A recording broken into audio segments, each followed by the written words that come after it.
Success for me is freedom. Like, I just believe fundamentally that you cannot fight nature. Nature will always win. So it's about making sure that the work that you do, or the family life that you have, or the partner that you might choose, or whatever friends that you have, actually work with you in what naturally, when it comes down to your wiring, it is that you need. My soulmate, who I've known since I was 5 years old. Sadly, I lost him during COVID, actually, to suicide. But he nailed success because he got up every morning and he lived that day.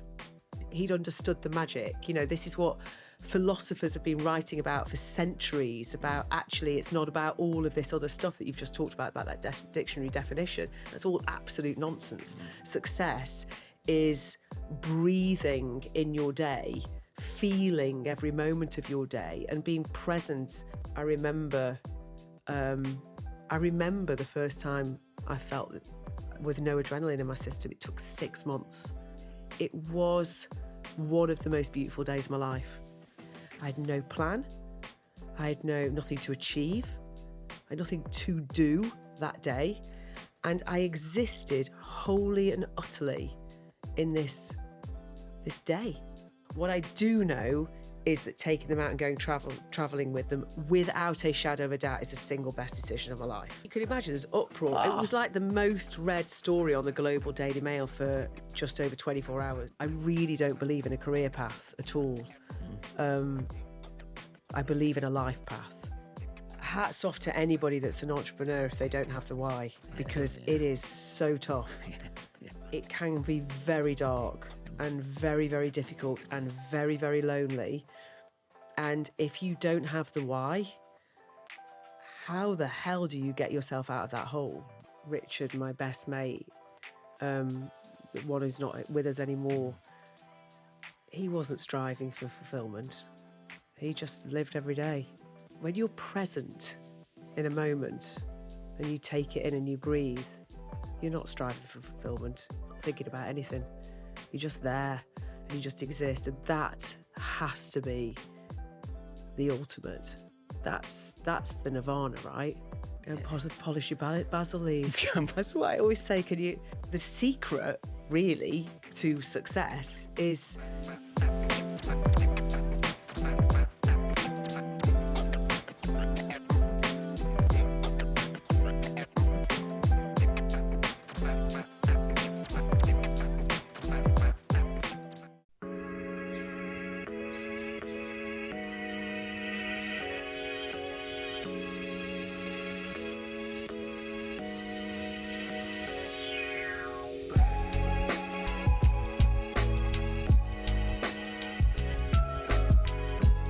I'm on a mission to help the world to see success differently. We're sharing the stories of our guests. I hope to inspire those that listen. This is the Different Hats podcast, produced by H2 Productions. I hope you can join us on this journey.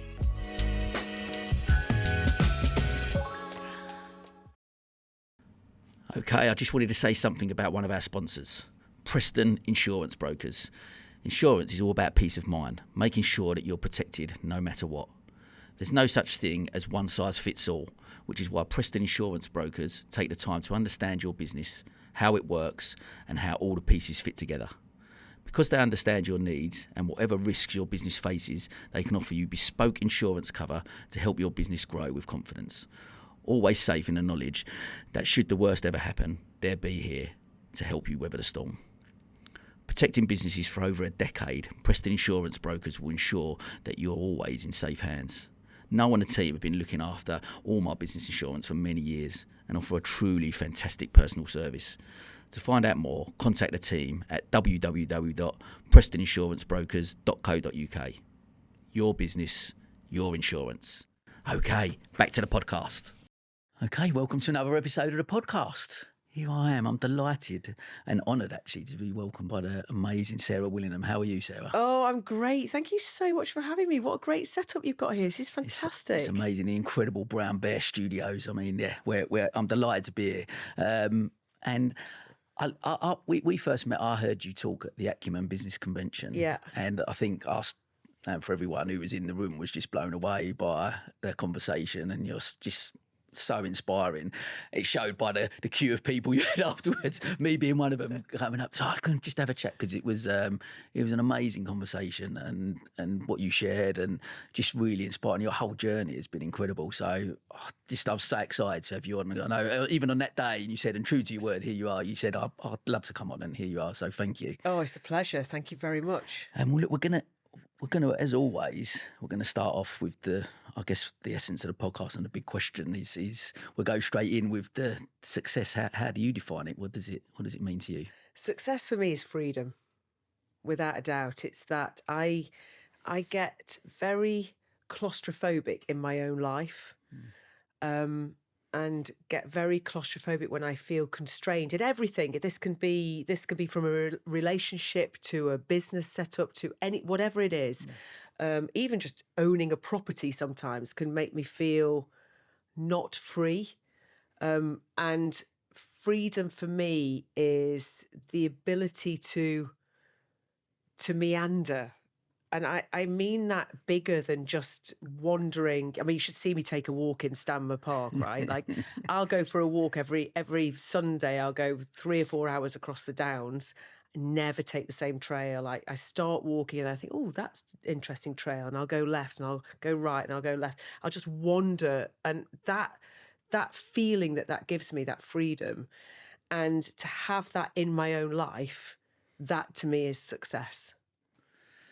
Wow. And does that come from like that freedom, but that ability to be curious, I guess, like you're talking about even the walking on that journey, right? Yeah. Like just being curious about a different path. Is that where that comes from, that curiosity? Or so yeah, that's a really good question, actually. I've never really questioned where does it come from. That's almost too positive a spin on it. I'm actually wondering if because it comes from not wanting to feel constrained. So it's almost when I feel constrained, I'm like, oh, I've got one life. I've got one life, Sarah. What are you doing? Like, it's like Groundhog Day. Stop, change it. So it's one of the reasons why I've not had a business for 20 years. Like, as in, I've not started one business and kept it for 20 years. I mean, that's the easiest and best way to actually be successful, in inverted commas. I'm saying inverted commas, obviously the company I'm in, and probably make the most money out of a business, actually, is to start at it early and just to keep going with incremental growth and keep coming out the other end. I can't do it. I need too much variety in my life, and when things start to feel static and I feel a little bit constrained by how static it is, I tend to throw it all up in the air and create loads of chaos. And actually the business I have at the moment is not, it almost reflects a little bit my personality, because we started a business from nothing, but a lot of it's been through acquisition because it happens really quickly. And, the i360, how random's that? I'm sure we'll talk about that a little bit later, but like that's random, but I love the randomosity of it. I love the fact that I couldn't plan for that. It's a bit different. That makes me feel, liberated. The fact that I can just go left when everybody else is going right. And I like that. So I think it probably comes from, I do naturally have, yes, I am naturally curious, but I actually have a low attention span, I think. I have very, very high energy. So I can go in really strong spurts, and, I'm quite resilient and tenacious as well. So I just keep going. And I think I love that variety. I had 4 kids in 4 years. That, again, I think reflects my personality, if that makes sense. I quite like almost the mayhem of it all. So yeah, it's probably either that or in a previous life I was locked in a cell. It's one or the other. I don't know which it is. It's so fascinating hearing you talk, because one of the reasons the podcast is called Different Hats is because I've got different businesses, because over the years exactly the same. Like, I do something and I think, like, but I guess what's the saying? Variety is the spice of life. Yeah, right? for some people, and I think that's the the beauty of humans, right, is that one size doesn't fit all, and thank God, because otherwise we'd all be going in the same direction, right? You need variety, and you need people that think differently, that like different things, that are attracted to different people, that want to do different. It's essential that we have different types of people, and we're all wired really differently. And so what gets me going, what motivates me, what gets me up in the morning, and also what drives me crazy is very different than you or somebody else, or, and I think that's the secret really to success is understanding that about yourself, is to know this is how I am wired. And yeah, of course, we all want to make improvements and we all want to make tweaks, and some people might want to make fundamental changes, but ultimately you're wired the way you're wired, right?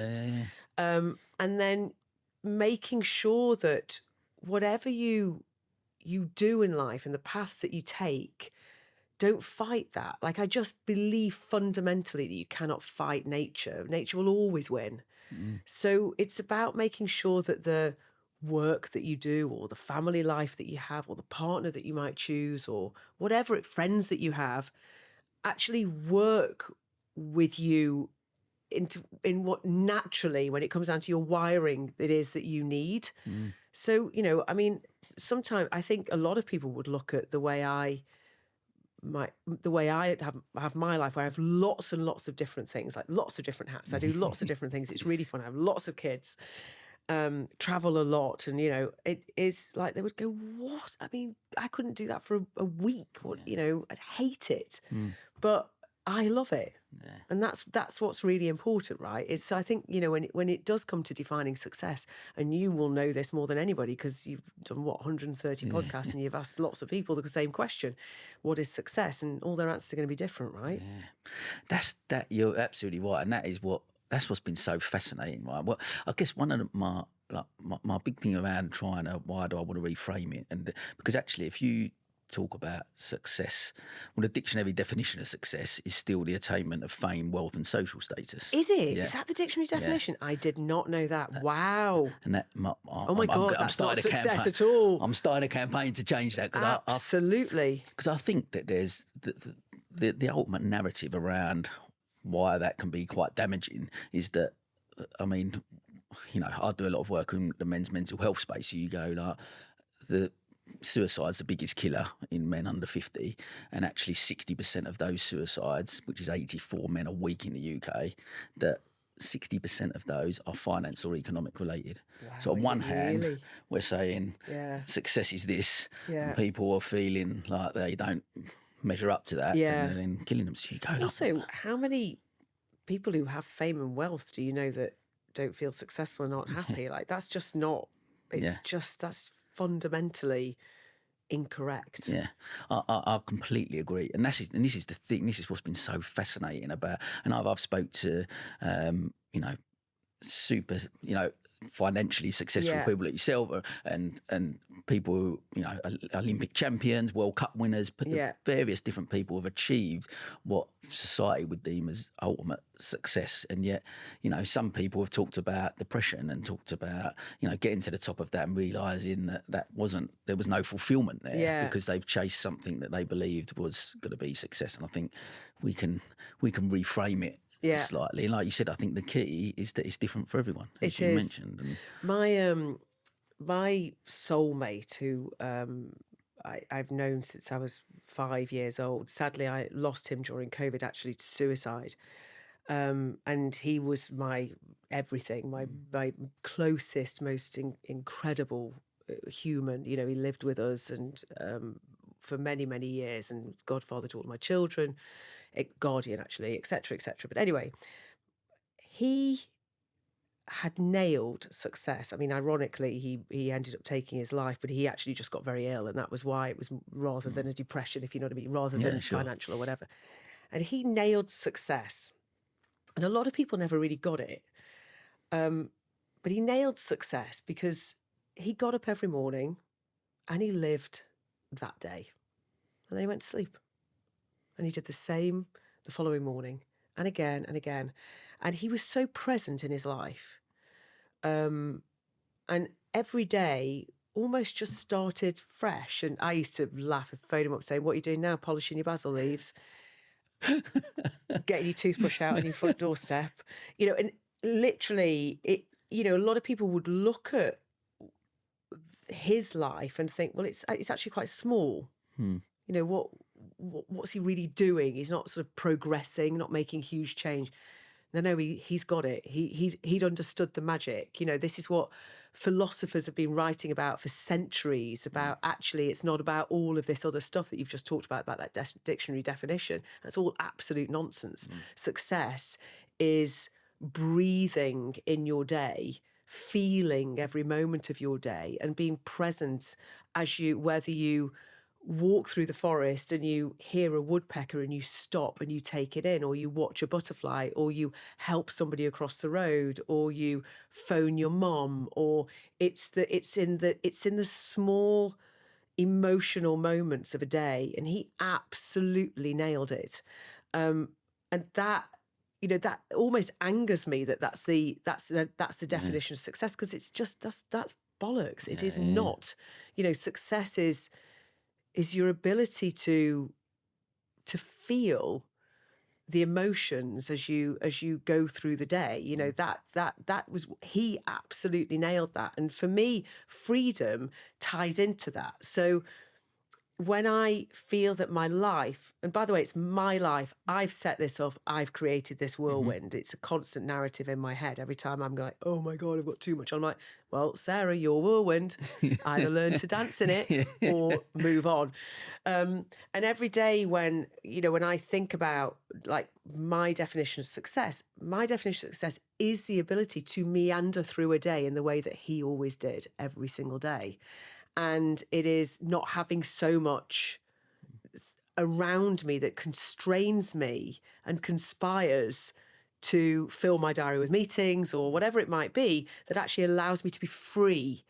And by free, I mean it in a small word of the word free, because a lot of people who really aren't free, but in my, it's a small with a small f, that I am free in my day to meander, to polish my basil leaves if I want to. That's so beautiful, because it's so, like there's so much in that, because we live in a society where go on social media, we're constantly being told about productivity, right? Be productive, and it's 24 hours in a day, and you can do this, and this. Yeah. And if you've got a job but you want to set up your own business because you can do this, do that on the side, and you don't need sleep when you're dead. All of these narratives that are out there are a lot. Yeah. That actually the real magic and the beauty, like you said, is just being present. And it's something I'll probably struggle with, to be honest, like to be present as much as I can. It's the thing I check in with myself as much as I can, especially with kids and stuff. You want to actually be there, because there's a difference between being there and really being 100%, there, right? Very big difference. But I guess with you, like, again, you mentioned the word chaos a few times, and there's so many things going on, but how do you, what do you do, like, to remain present? And how do you find presence in most days? Or so I'm not as good at it as I could be, but I'm conscious enough of it to chase it, if you know what I mean, and try and find it. I'm a big walker, and that really, really helps me. So that moment that I just talked about then, when you walk through a forest, I do that quite a lot, a few times in a week. And if I talk about it as if I'm emptying my head, and what I'm trying to do is empty my head of all of the noise of life, so that I am present, because then there's nothing left, if that makes sense. I'm trying to get to a point where there's nothing left in my head, and also trying to recalibrate the adrenaline all the time, because anybody that does has their own business or whatever, we're all adrenaline junkies, right? All of us are, and if we think we're not, we're lying to ourselves. We are adrenaline junkies. And I took my kids out of school a few years ago. Actually, we went for 3 years in the end, and took them off travelling around the world. How old were they then? They were all between 5 and 10. So I had 4 in 4 years. So they're really close together. And now they're all between 14 and 19. Right. So just to give context, they're all between 5 and 10. We came back when they were between 8 and 13. And I remember I remember the first time I felt with no adrenaline in my system. It took 6 months, properly no adrenaline in my system. It was one of the most beautiful days of my life. And I can remember it. I can remember literally wafting around for the whole day. I had no plan. I had nothing to achieve. I had nothing to do that day. And I existed wholly and utterly in this day. And I can remember it so vividly because I remember because I almost like I felt the day rather than just did in the day. I felt it. And it was an amazing feeling. I'm always trying to get back to that. And like, it's impossible. Like, you can't live, I was traveling then. I had nothing going on, right? But so it's impossible to fully get back to that. But I'm always trying to recalibrate to a point where I'm at least not overloading on adrenaline. And the walk is very, very important for me. And one of the ways that I do it when my mind is particularly busy is I will walk and I will stop and I will just try and watch the wind in the grass, or it all sounds a bit like fluffy, but it really works for me. And I will try and, touch a leaf and I try and touch things. So I'm forced out of my own head and, feel the rain on your face when it rains, look up and allow the wind to blow in your hair. And I will watch a bird or a butterfly and try and regularly focus on something in nature.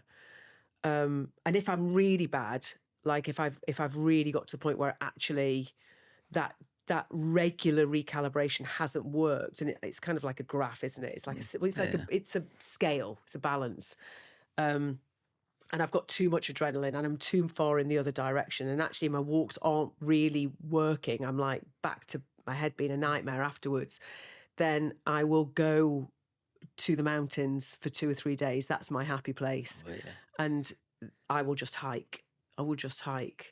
And, when you walk on trails in the mountains, you have to focus because usually you break your ankle, fall over, fall down a cliff, whatever. You actually have to focus on what you're doing.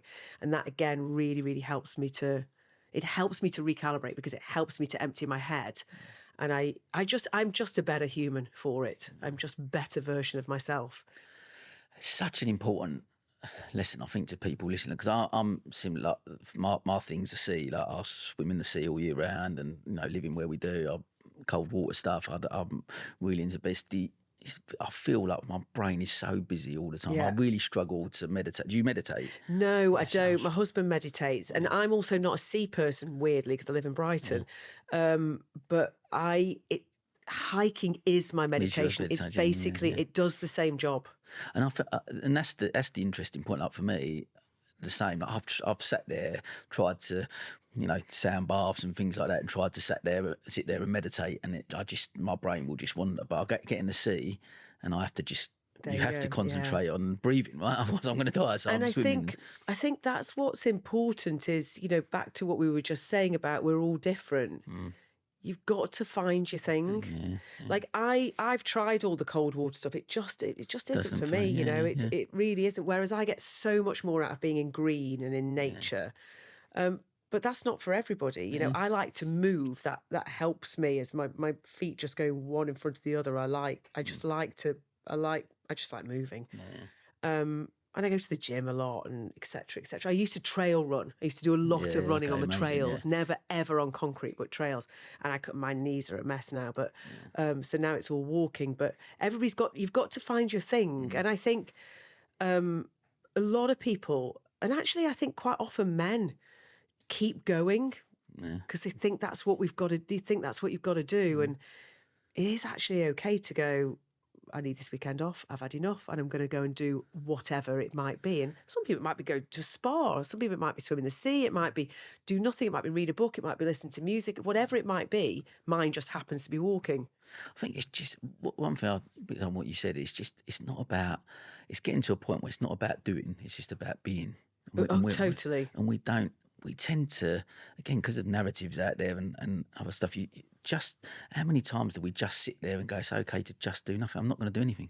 Yeah. Just going to sit here and do nothing. Yeah. If that's, I'm not even saying about walking or swimming, whatever, them bits do help me and obviously help us, Yeah.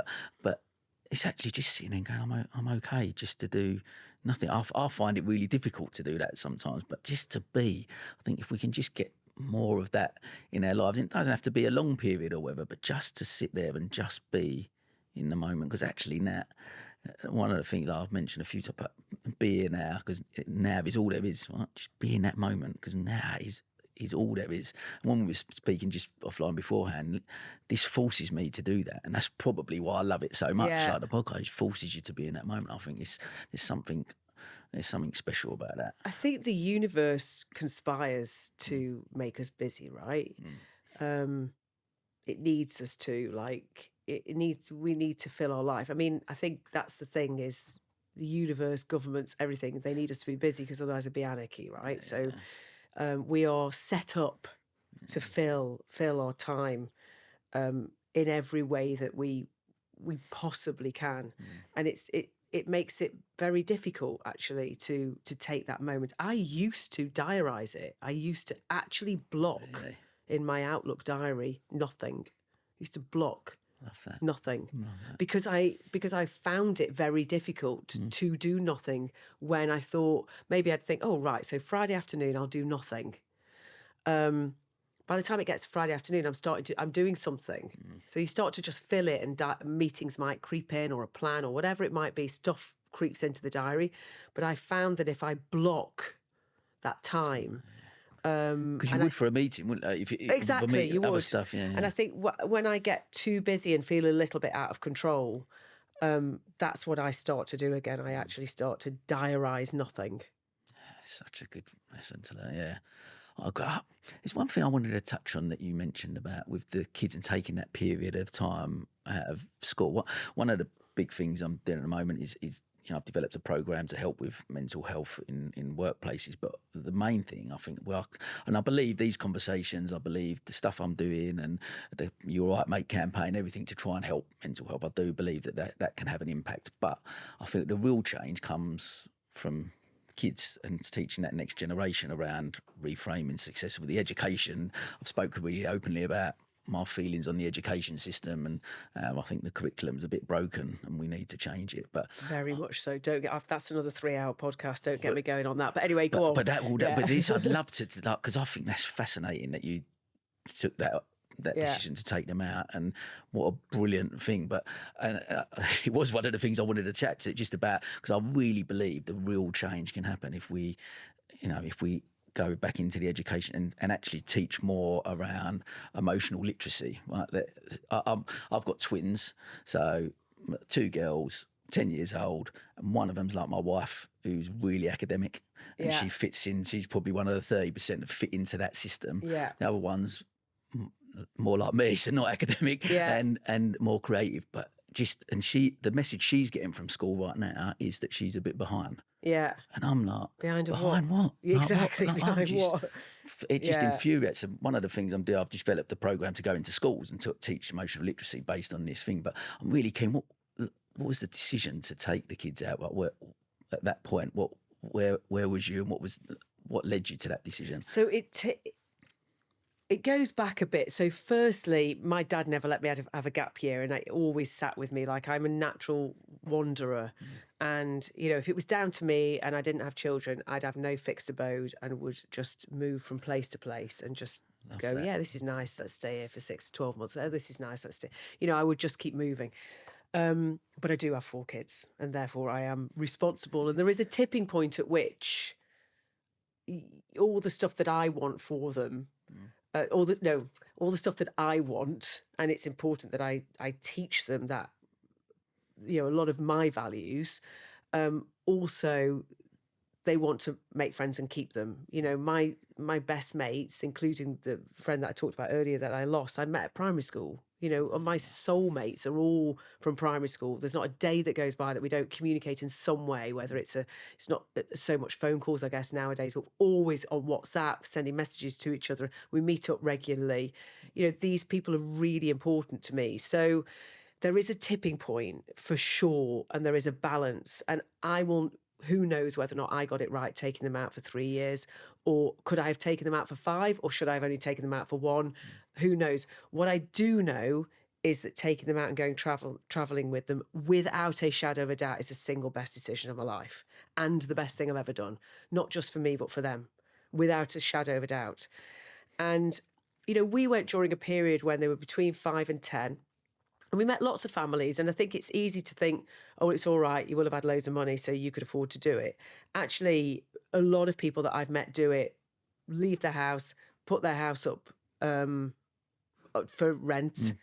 And actually, you can live on a lot less in a lot of other countries than you can in the UK, a hell of a lot less. This country is actually very, very expensive to live in compared to a lot of other countries. So I think it's a will, and I really wanted to. My husband took some convincing. I started to get a bit annoying. I made an entire scrapbook of like a pretend travel photo album of like, here's us in the Philippines. Here's us in Southeast Asia. Here's us in South America. Here's us in Chile. Here's us in Patagonia. And pictures. And I kind of stuck in pictures of the kids. And these are the things that we want to do in each of these countries. And in the end, he folded. And it's the best thing he's ever done as well. It was amazing. What was his biggest resistance to it? Work. Really, it was business. He was worried about leaving the businesses. We were never worried about the kids' education. We knew, we'd spent long enough in the education system to realise that actually what they are really learning is there's not that much that they're learning academically that you can't pick up elsewhere. They're not learning much about life at all. And they're learning great social skills because they're learning to operate within a team and within groups and all of the sport that comes with it, and all of that is I think that's all really, really important. Well, we were already kind of a pack, 4 kids, all very close together, girl, boy. And I was convinced that they would learn so much more while we were traveling, and I was not wrong. Without a doubt, they learned a lot more. I mean, we got them to run our budget for us every day. We had a finite amount of money that we could spend every single day. And what we did was, when we bought around the world tickets, we amortized the cost of that over 365 days. This is for the first year. So a little bit came off. And even things like travel insurance also, so they could see, there's more that goes into it. And then they started to really understand, and it's really stuck with them. It has never left them, like the relative value of money. So if you say, okay, I want to stay in an Airbnb tonight that costs 200 quid for 6 of us, and that's okay, but that means you can't, there will be no eating out in a restaurant today because there will not be enough money left over. Or if you want to go to Universal Studios while we're in LA, let's say, you want to go whale watching in Vancouver Island, the cost of that for 6 of us comes off that daily budget. And that means that on that day, you've got to be really, really careful about where you stay. You've got to be really careful about what you eat. You can't all go out. Take 6 of us out for smoothies in the morning. I mean, it's 60 quid. That comes off your budget. So they started to really understand the relative value. I mean, we filled up the car in petrol in Canada and then filled it up 15 hours later in the US. And they were like, what? Why is this only a third of what we've just paid 15 hours before? So you end up having this same product. It's a whole conversation about excises and taxes and duty. So it was really, really good. And where we could, in the Philippines, we spent a few days working with a local social enterprise where, people, you talk about people having $1 a day. I don't even think they have $1 a day. It's absolute subsistence living. And, 8 hours to the nearest doctor. You shower in the rain. And it was the stuff that they learned during that trip and the people they met. Extraordinary. We still have some people that we've kept in touch with over the time. And I just wasn't ready to come back. I was like, I am living my best life. And of course, it's even easier now because even then we had some investments or board positions or whatever, but where we stayed in touch remotely, and I flew back a few times to do some TV stuff or whatever. But now, of course, it's much easier to do anything like that, actually. But the lessons that they learned during that time, they could never, in a gazillion years, have learned here. Like, they just couldn't. And I know it's a luxury, but it did take me 2 to 3 years to make myself redundant from my life to be able to go. It was not easy. Everything conspires to stop you doing something like that. Even my own dad thought I was mad. Like, everybody thought we were crazy. But society would as well, right? Because it's Completely. like what I'm challenging a lot at the moment, and from conversations I'm having and listening, it's just fascinating to me. But listen, it's like there's almost been like, I think there's a blueprint for life that we've been sold. Like, this is what a life should look like, and you maybe go to university, or you get a job, and you get a partner, you get married, you have kids, house, mortgage, etc., etc. And this is a standard blueprint of what life looks like. Who sold us that? Who's told us that's the right way to do things? And the kids will go to school from this age to this age. And when you start to challenge it, even I'll give an example. I guess like I've known my wife since I was 11. We've been together 28 years, and we've separated in the last few months, which is tough. But at the same sorry to time, hear that. but thank you. It's not easy. But we're separating. We've been best mates since we was 11, Yeah. and we're still best mates. Okay, that's good. And it's a mate, like, we're separating with love, and it's been, and we had this conversation the other day, and I was saying, what would it look like if the blueprint for life was actually, well, you meet someone, but you have separate houses, and you get married, and you have these separate houses, and you have kids, and they live sometimes with you, sometimes with you, and imagine then someone said to you, "Oh, we're going to actually move in together," and you go, "God, that's a bit crazy." Like, well, you're against the blueprint. It's just because we've been so like, could maybe we make this work? Do you know what I mean? In that sense, and I think challenging the norms and what society would say, like, I'll talk about the kids, taking them out from school as you did, just going against what everyone would go, "Oh, God, that's a bit risky. Why? Oh, how's that going to affect their education? Or what's that going to do for the kids?" And stuff You could imagine there's uproar. It was like the most read story on the Global Daily Mail for just over 24 hours. Like, it was crazy. I couldn't believe that anybody even cared.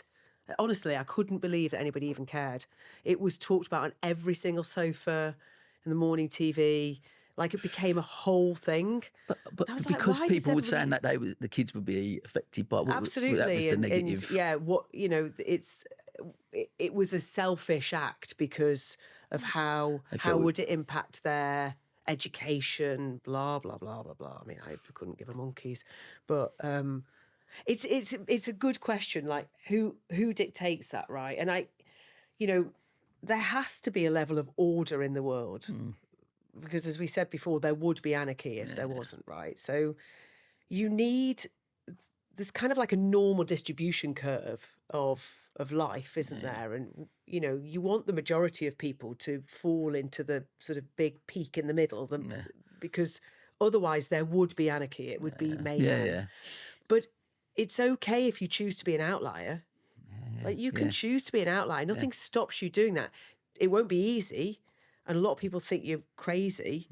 But that's because a lot of people sit in the really big bit, in the normal in the middle of the normal distribution curve. So you're not looking for their approval, because they make the world go round. And that's really important, that you've got the people in the middle of the distribution curve that stick to the norm and actually relish the structure and love the system. And this is all really, really important to exist, actually, for humans to exist and to exist well, and for government structures to function.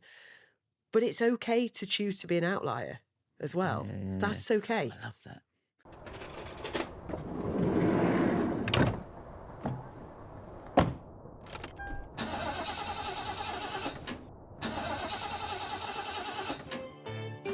Need a new van? Why not pop down to Rivervale in Brighton? Explore our range of new and used vans, lovingly prepared and ready to work just as hard as you do. Rivervale, making motoring manageable. And you're right, and I think like, and how have they, like, for the kids, like, I'm looking at it and thinking, even when I took the twins to Australia, we took them out of school for a month at the beginning of January, and that was even seen like, my whole month, like, I'm like, really? Yeah. I'm like, it's a month. Like, Yeah. and they were feeding kangaroos. They're swimming with my brother. They're swimming with They'll never dolphins. forget it, right? But neither will you. Also, No, really it's, importantly, absolutely. But would they, like, you think, are they going to remember what they did in January of not. that year at school? Of course they're not. The thing is I think that's one of the things with life, and I think and again, it's, I caveat it all by saying it works for me. It doesn't necessarily work for everybody, of course. but for me, I think life goes slower, which is what we want it to do, right? The more you can punctuate it, and you can only punctuate it by doing something different and doing something out of the ordinary. That's what punctuates life. If you do the same thing for 20 years, then it will blend in your memory, because there's no differentiation between 1992, 2002, 2012. There's no difference between those. You're just an older version of the same. It's an older version of the same life. Now, a lot of people need that framework and need that structure to be happy, and that's really cool and that's really great, and crack on. For me personally, I'm always talk about making memories. I think we made a memory, like this weekend, for example. So my dad was over this weekend, and my dad lives in France. I adore my dad. I don't see him very often because he lives in France. So maybe, I don't know, 3-4 times a year. I don't see him. Anyway, he came over this weekend, and my husband was away, and he didn't come with his wife either. So it's just the two of us. So it's like, oh, heaven, right? I've got my dad all to myself for the weekend. It's brilliant. So my oldest daughter has just gone to uni. She went last week. I drove her up last week and moved her in, and we did the Dunelm shop, like the whole thing, IKEA, everybody does the same thing. Really exciting. And of course, for me, it's like, I can remember going to uni, and I was debatable whose room is smaller. It was like, you can't swing a cat in either her room or my room. What my room was. But so when my dad came up, I said to him, I've still got some more stuff to drop. She's in London. I've still got some more stuff to drop off for London, for uni. Should we go up and drop her off? It's her first weekend.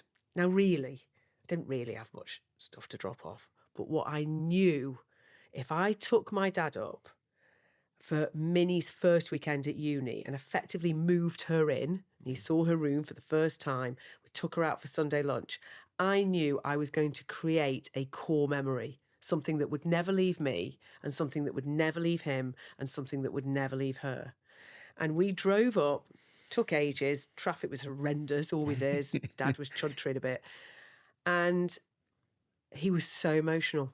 Yeah. He was like telling her, he remembers the first day he went to uni and all the mistakes he made, and she mustn't make the same mistakes, and she's just got to enjoy it and take it in and meet as many people as she can. And he remembers dropping me off, and how I was, and disappeared off and met all these people. And then I went to university in France for a couple of years, and he remembers driving me there and all this stuff. And it was so important to him, like so important, that it becomes really important to me and Minnie.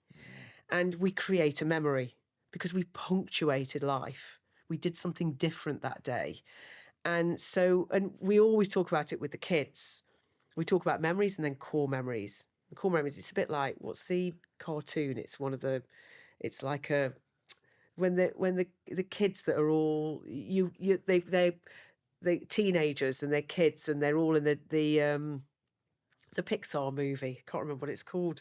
And they're all sat in the control room, and it's like anger and happiness and I can't remember. Anyway, whatever it is. Anyway, the Pixar movie. So, and there are things that go into core memories, and it's like the little ball goes up in the machine and goes bing, and it lands in a core memory, and it's different than a memory, but a core memory.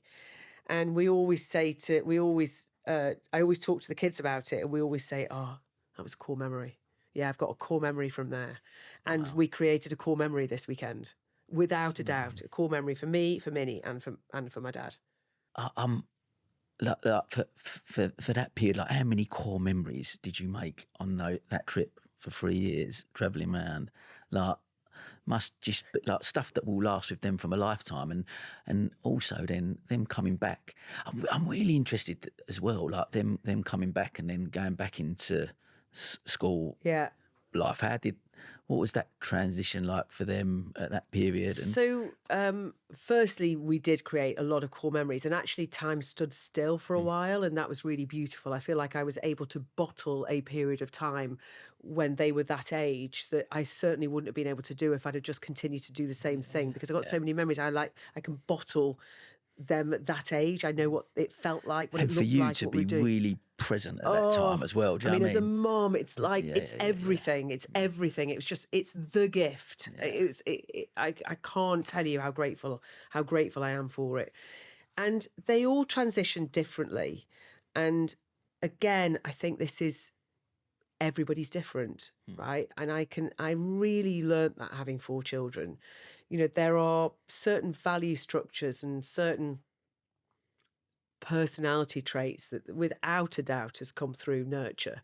You know, it's definitely all have a slight skepticism of the system. You know, it's all of that. It's all come through nature, through nurture. But my God, fundamentally, are they wired differently? They are so different. All 4 of them are so different.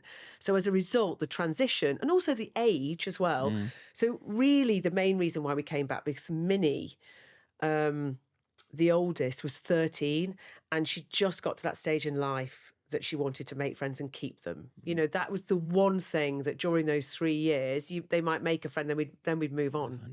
So they never really made everything. It was always like another tough start at another 10-week stint at this school, or no school, or like they went to if they wanted to learn another sport, it would be like another sports club. We all learnt Muay Thai. Like they've all got to go to Muay Thai class and meet. Everything was always starting from scratch. And just as you start to settle in, we move on. So, we came back because Minnie was 13. So she was ready. So actually year 9 is a tough year anyway. I think it's the hardest year in school. Definitely for girls it is. Girls are all a bit weird at year 9. They're just not sure who they are, and it's just all very complicated. I even remember it from my own school. So that first year was tough, but I don't think that had anything to do with the fact she'd been travelling. On the contrary, one of the things that they have all kept is perspective. That's been, big picture perspective. I don't mean like on a daily basis. Of course, we all lose perspective on a daily basis, but I mean big picture perspective of really, this doesn't matter. Really, it's okay. You know, like you can be told, certainly within a school system. I've got one of my kids at Brighton College, for example, and that's a school that takes itself very, very seriously. And I constantly have to counterbalance that constantly with, really, come on, let's not take this too seriously. To remind them not to fall into that trap of kind of believing it all. Because if you believe that, you're what? That kind of destroys a free mind if you're too constrained. But yeah, their transition was different. It depended on who they were and which child, and I guess what age they were at as well. But they've made great mates, and that's almost pretty much the reason we came back, actually. And I guess there is, like you said, that that human connection. That, like you said, you soulmates that you had from school. My best pals are still pals from Essex who I grew up with from school. So there's something very magical special, in that. Very special. But with the like you said, I guess with the education system where that is, like, what would you, like, with what you've learned from that experience, taking the kids out and how. And I'm sure coming back and they're thriving in school, and they've just gone off to university and stuff like that. Do you know what I mean? So they've had that period out, but they've still gone and done these things. But what would you change about it, like with the education system? If you could go in and go, right, tomorrow we're going to go and change it, what would be the first thing? I would start younger, and I would absolutely teach them more life skills, and I just don't think we do that at all. I think we are one size has to fit all, and that's highly problematic. I did terribly at school. I got really bad A levels, mainly because I just hadn't found my thing, and I wasn't interested in it, and nobody ever taught me how to study. Frankly, I wasn't interested anyway. the books that I was supposed to read for English literature, I only ever read the cheap books. I never even read the blooming book. And for A-level, can you imagine? I can't believe it now. And I think, it's like, what were you thinking, Sarah? No wonder you failed everything. But I did manage to get my way into university through a bit of chat and hustle and kind of begging people, please, I won't let you down, blah, blah, blah, blah, blah, I won't let you down. And somebody believed in me and I got onto the course that I wanted to get onto. And then I found business and loved it. Loved it, found my thing and really excelled actually. Not just, I mean, I've obviously done all right in business, but I actually excelled academically in business as well. I did very, very well because I found my thing. And so for me, it's firstly a broader curriculum, but I think, you know, the maths that we learn, for example, we don't bring it into real life. So, you know, if I've got a child who doesn't enjoy maths, you have to explain to them, actually, you're using maths every day. All the time, you're using maths. And it's important, and you need to be able to add up, and you need to be able to calculate things, and you need to be able to work out what it means when you get a credit card or a mortgage, or you need to invest some money. These are things that are part of everyday life. You know, we all run a profit and loss account in our house. We all run a balance sheet. All of us do. Every single one of us does. And some of them's got like more rows on it than other rows because you've got more costs going out or more different levels of income. But fundamentally, that is what we all do in our homes. But it's never explained like that. And I worked so hard with Cameron's government actually to try and get financial education put on the curriculum through maths. So it's part of the maths curriculum, because God help you if you might try and get another subject onto the curriculum. Good luck with that. It's never going to happen. My God, the system doesn't make it easy. But if you can get it as part of an existing subject, actually you're in with a chance. But then like the whole referendum, Brexit, and before I know it, I'm knocking on number 10 and it's not Cameron that's answering and they're like, who are you? So, you know, you end up getting nowhere. And it was so difficult. And if I'm being honest, I just gave up in the end, which is not, you know, proud thing to admit, but it just became really, really difficult. And is it because they make it life skills? I'd associate it with life. So one of the guy I've teamed up with to deliver this program, he's set up something called Life Education. It's all about this stuff, right? So teaching maths still, using the curriculum, but using real life stuff to be able to teach it. And there's something like, the curriculum is set up for an industrial revolution that it is void basically, right? We're creating the next generation of human beings that are coming out and they're not. You know, we're giving them skills. Who was it I listened to? I listened to it was Jimmy Carr said something about, he said, I've done physics for 4 years. Said, what did I do? I got to the end of that 4 years and I was a little bit less shit at physics. He said, why are we getting people to do things that, one thing that really, what you come out from what you said is that you found your thing. Leaning into something that they love doing, right? Like I say to the kids, my twins all the time, they never hear me say I'm going to work. All they hear me say is, this morning, I'm like, I've got a podcast. I'm speaking to Sarah Willingham and I was explaining who you was. They're like, they see my face light up, or they know I'm going to go and do an event and I'm in front of 150. I'm not doing work. I'm just going to do things that light me up, that I enjoy. And all I'm trying to get across to them is you'll find your thing, whatever that will be. But you'll only find your thing if you're exposed to enough things. And that's the challenge, right? So like the physics example's perfect. Now, that didn't suit Jimmy Carr because he didn't want to do it. So he's like, oh, there's 3 years of my life I'm never going to get back doing physics that I'm never going to use. I'm not really interested. And frankly, I've already forgotten everything I learned, right? Which is actually what we would all probably say about a lot of the stuff that we learn. But there will be somebody who sat in that physics lesson who absolutely loved it, went on to do it at university, and frankly could change the world. You know, that's the thing is, you've got to be able to, like my brother did astrophysics and absolutely loved it. If I'd have, I love somebody to discuss the concepts of astrophysics with me, but my God, I mean, if my life depended on it, I couldn't. I mean, I'm not smart enough. I'm just not smart enough. You know, so I think, but it's the exposure that bothers me. There's not enough exposure. And I do think that within the constraints of the curriculum as we currently have it, because, look, we've all got to be realistic. We've got any solution that we're trying to find has got to be pragmatic. It's got to be feasible, that you can actually do something. But when you look at the different subjects that we sit with, that they are currently being taught, they're currently being taught at school, the stuff that they're being taught within those subjects is it's so narrow. Yeah.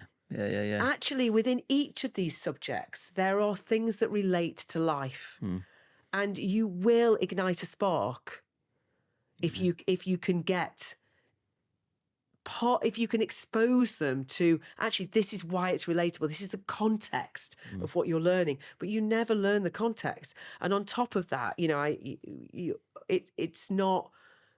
Becoming a teacher for some people is a real vocation, and they're the world's most amazing teachers, right? It's what they want to do, and you still meet those teachers, and God, they're absolutely incredible.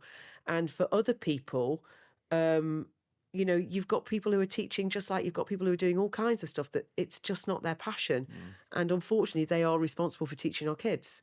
So are we encouraging? Do we pay enough? Do we train enough? Are we encouraging the absolute best out of our, we have some absolutely incredible teachers out there, like incredible. But we also have a lot of people who are really tired and don't want to be doing it. Yeah. It's so tough. And you get the element of there must be frustration from teachers. A lot of teachers I've spoke to about what we're trying to do is that there's that frustration, because they're actually the pressure, like they're doing SATs. We went in, mine are year 6 now, so going in doing SATs this year, and the teachers are going, we don't really want to do the sets, but it's part of what we've got to do. So that this is the absolutely. process. I mean, a lot of the teachers that you speak to nowadays are so frustrated that they just spend the majority of the time not teaching. And that is fundamentally in the system, because we have become a system of making sure that we score everybody, that we grade everybody. I mean, you started off saying this, that somebody has said your daughter's behind. Behind what? Who's set that benchmark? And the problem is the of message. A 10-year-old, for Christ's sake. And they're getting a message then that they're a failure, or they're certainly not from me or from us, but from the school. That is the message. And they're looking around and seeing their twin sister, and other people doing maybe well because they're being measured on that in that curriculum. So she's like, I'm just not as smart as those. I'm not as smart as those. I said to her the other day, you're a genius. You're a genius, just not in that environment. You're a genius over here. Like, she loves horses. Talk to me about horses. She'll tell you every different breed and all the different. Exactly. You know what I mean? So it's just finding that thing. But I'm really like about finding your thing, and you sort of saying about the business side of things. You found that thing. Right? What was that? Then did that spark something in you then to go? Because I believe in purpose, and we find our purpose, or we find whatever it is that we love doing, and then. Was that, you said that like at university or just before that was your thing, and was you destined then to go out and go, I'm going to go and run my own business?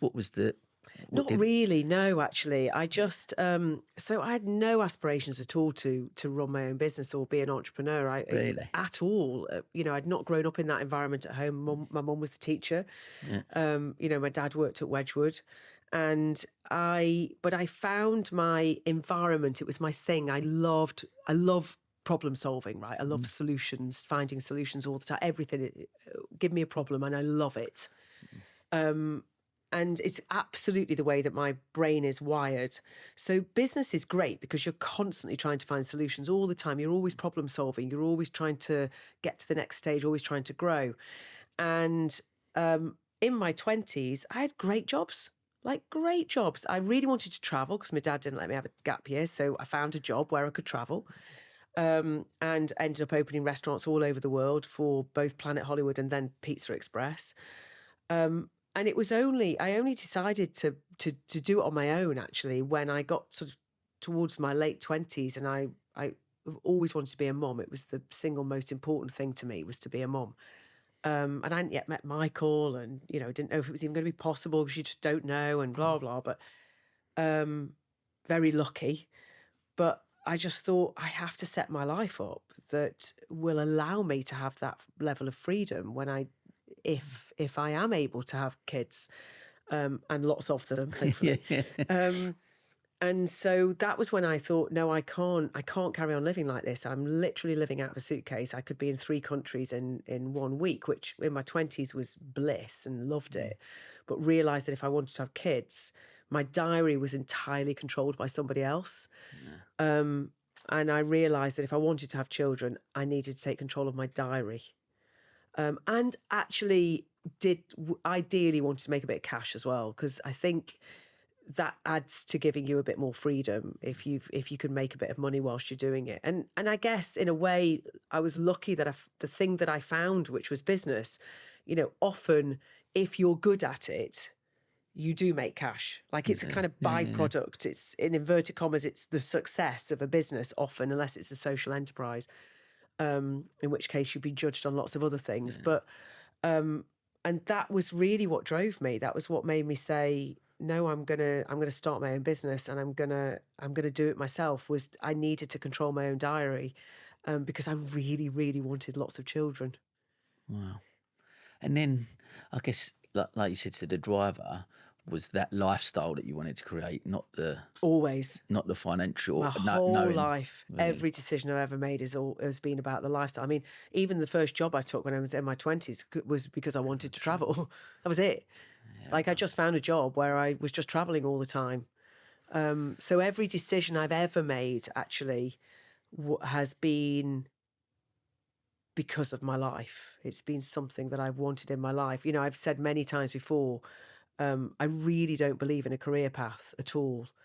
I believe in a life path, and your career and your work has got to fit in. It's got to slot in. It's secondary. It's an enabler. And also it's an enabler because often that's where the finances come from, but it's also, you've got to enjoy it. You've got to, look, you don't always enjoy it. I mean, sometimes it's hell, to be honest. Like, let's all be honest. Nobody loves work all the time. No. But it is also an enabler, which is important. So that balances it out. But, you've got to do something that works for the life that you want. I think that's such an important message for me to listen to, because I think there's so many people set out on because I want to build a business, I want to do this, I want to do that. But actually, are we looking at it, even at that starting point? What's your why? Why are you doing it? Yeah. Why you want to build that business? Well, I tell you, hats off to anybody that's an entrepreneur if they don't have the why, because it is so tough. It is there. It can be very dark and very, very difficult and very, very lonely. And if you don't have the why, how the hell do you get yourself out of that hole? Like, that's what makes your little jetpack propeller go off, is your why, right? Yeah, 100%. And if that why is a good reason, you'll always be self-propelled. You'll find your way. You'll always, always find a way of getting out of anything and making it successful. I mean, anybody that is an entrepreneur and they don't have a strong enough why, then that must be tough. And you mentioned there, like, those challenges, those dark times, which every entrepreneur would face, right? I'm always conscious to try and highlight some of those challenges, because some people will listen, they will see that I'm having a chat with you and go, look at what you've achieved and them things, but to just highlight how tough some of those periods are. I guess maybe one, possibly, especially being in hospitality, COVID, talk to me about that period. Was that? So, there are times when a business is working and it just feels so great. Like it's such a rush. It just feels so great, and the adrenaline's good and everybody feels amazing. But, if you, especially in a business like hospitality, when you've got a macro environment, I mean, the economy is awful at the moment, like really, and I never have this conversation. I'm always the optimist, but actually, it's the worst I've ever known it, to be honest, in 30 years. But, so, when it's really, when we go through those dark times, and it kind of counterbalances itself with you've got the real highs and you've also got the real lows. And those dark times are anybody that started a business that employs staff, you've got to pay those staff at the end of the month. Their mortgages, their livelihoods rely on the fact that you have to pay them. And during difficult times, cash flow, that's hard. You know, in hospitality, you're up against a negative decline in the macro environment. So the actual industry is going backwards and you're trying to scramble to beat an industry that is going backwards. You know, whereas for decades, actually, we were in a bullish market in hospitality. So all you had to do was just be a little bit better every year. And, you know, you'd budget for another 2% like-for-like growth. Great. How hard's that going to be? You just have to get out of bed. You know, I'm exaggerating, but pretty much, to be honest, compared to what it's like today. So in order to be able to grow today, when you've got a backdrop of a between 5 and 10% negative decline in an industry, you are absolutely pushing treacle uphill. Like, it is hard work. And, you know, the last budget that I sat through last October was the worst budget I have heard ever in my professional life. And, you know, we are strapping for this budget that's coming now in October. And, you know, there's talk of them reversing the national insurance. I can't see it in a million years. I've heard it from so many different people now. I just can't see them doing it. But that one move that they made with the national insurance, where they made it a lot more expensive for us to employ people. I mean, it's almost getting as bad as France now. Wiped out literally any profit that anybody in the hospitality industry has got. I mean, it was catastrophic for our industry. And the messages you get out of government is, oh, well, we didn't think the moving the threshold would make that much difference. I'm like, has nobody got a calculator? What? It's crazy. So, you know, I think being an entrepreneur, and I mean, I just happen to talk about a difficult industry. Hospitality is a very difficult industry, but it's not just hospitality. It's lots of industries that are consumer facing, are very, very difficult. But it's never easy, right? It's never easy over a long period of time. There are times when it's easy and you're like, oh, this is utter bliss. And it feels so good and it's so rewarding and nothing feels better. But, you know, any entrepreneur that's still standing after all these years, no, we all go through difficult times. And I actually don't think it gets talked about enough, because what happens is a lot of people will have, you know, podcasts, let's say, with people like me, and you go, oh, well, she's done all right, then, hasn't she? How hard can it be? Well, actually hard. You know, actually, it's not easy and there are times I've worried, am I going to be able to pay people at the end of the month? And, you know, and that's a lot of responsibility. So you've got to be very, very resilient to be an entrepreneur. You have to do it for the right reasons, and you have to have your why. And I guess that's the key, isn't it? Because there is, no matter what industry you're in, through whatever period, unless you've done it, unless you've run a business, to know what that really feels like when you're looking at the bank balance account.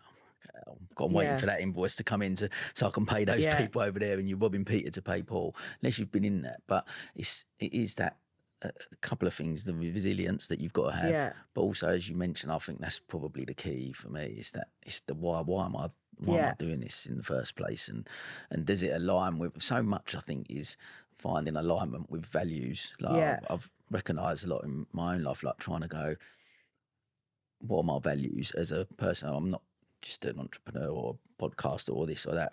These are my values, and I do these things that align with those. And I think once you do that in life in general, that's where true fulfillment, I guess, comes from. Like that's what I guess, part of the whole journey of life is trying to find that, isn't it? Because if we pin it to something else, financial or whatever those other benchmarks are, can't really truly feel fulfilled if we don't look in there and know what that why is and what we've got in here. Yeah, but I come back to what we were talking about at the beginning. You know, when I think about Richard, my best mate, the one who's not with us anymore, he wasn't striving for fulfillment.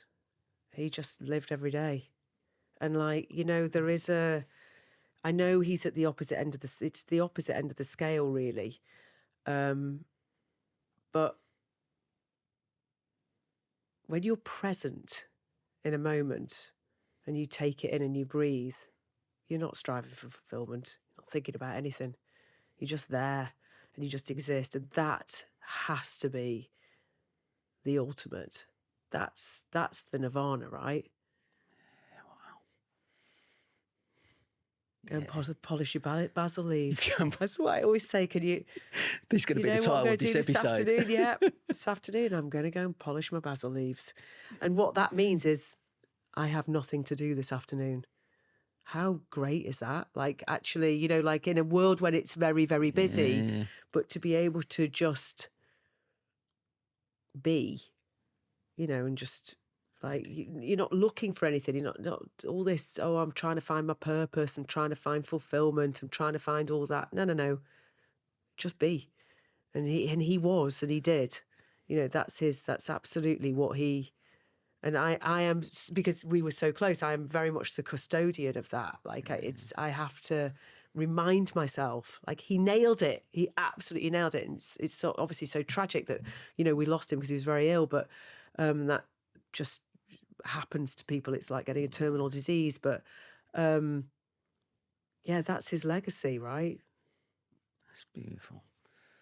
And losing him, did that change your perspective? Because like you talk about that, about being present and everything. You've done lots of things over the life to create that, the travelling, etc., etc. But at the same time, you've got this chaotic life, and you've got so many different, you know, just taking over the i360. Do you know what I mean? You're taking on these new challenges to feel that those things. So what is it that because, like you say, when you get to a period of financial freedom, I guess, where you don't, but there's still that drive there from you, I guess, to do other stuff, right? How does that balance out? To go and being present and trying to go, I don't need to do this, but you are getting up and doing it because you still totally. I am not basil. I'm not polishing my basil leaves every day. That's the next stage. No, it is about periods of life, right? You can't polish basil leaves every single day and feel fulfilled or feel, you know, it's not enough, right? So I kind of use that as a very extreme example. But you know, this is a period of my life when my kids are teenagers. I wanted to be based in one place, and here I am in Brighton. I'm based in one place. My kids all go to school here, and they are, you know, I wanted to have the family home that they will remember, that all their mates will remember. Everybody's always round at our house, everyone is. And that their mates will remember, because that's what we've kind of given them during their teenage years. That was really, really important. And during that period, why not do something else? You know, why not? Michael and I worked together. And so that's why we came up with the idea of doing Nightcap, which now has, you know, we have 45 venues and got to sort of 60 million turnover and growing. And I think we'll get a lot bigger. And we've added the i360 onto it. Absolutely, completely, not only unplanned, but, you know, love it and really enjoying it. And, you know, ask me in 6 months' time after I've gone through a winter if I'm still enjoying it, but brace. But yeah, but it is about remembering those moments. So it's about balance, right? One way is too much and the other way is too much. It's about finding your balance, not the balance as defined by anybody else, but about finding your balance. And, you know, definitely often I'm too unbalanced in the opposite way. I've got too much on, you know, taking on the i360 was a lot. And I've got too much on and I'm too imbalanced in that direction. But then I just have to do my best to recalibrate. And of course it's not forever, right? So it is just always about finding that balance wherever you can. And I think it's an internal balance, actually. It's so amazing. Because one of the 5 pillars that come out of my research and the conversation I have, one of them is balance. Right? Yeah, and it is just so. But it's right. It's an internal balance that you've got to find for yourself. Because, like you said, same as success and other things, it's different for everyone. Sure, right? Without a doubt. Look, we're coming towards the end. I could literally talk to you for ages. It's been fascinating, but I guess I'd be keen to know if you could. What would you, with all that you've achieved and all the stuff that you've done and still doing, if you could go back and talk to like a 20-year-old Sarah just starting out on that path, what would you say to her?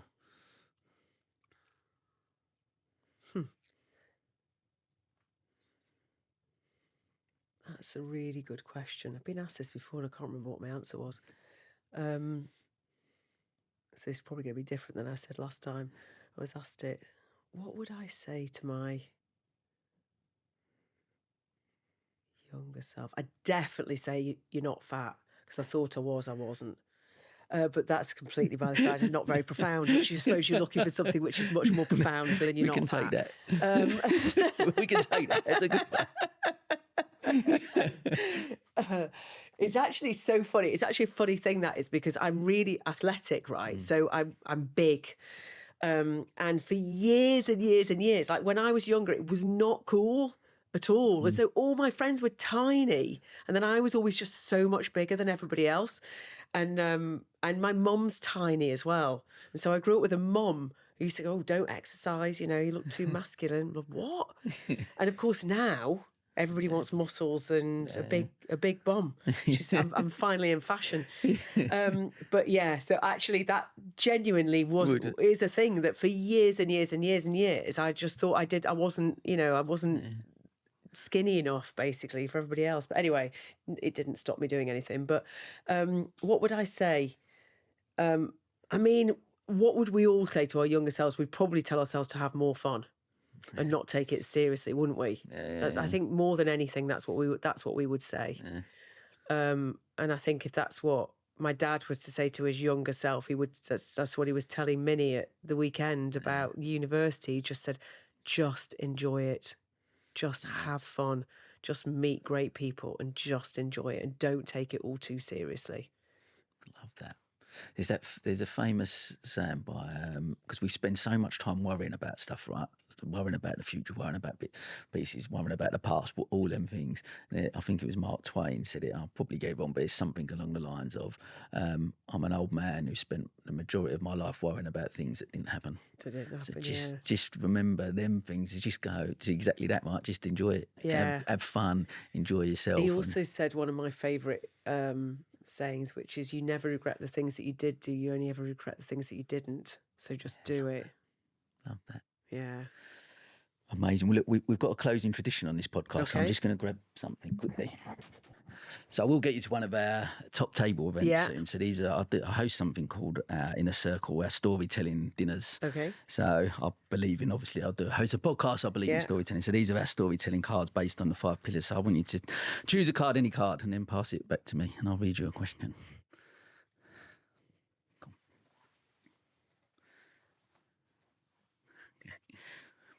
What does a life well lived look like to you?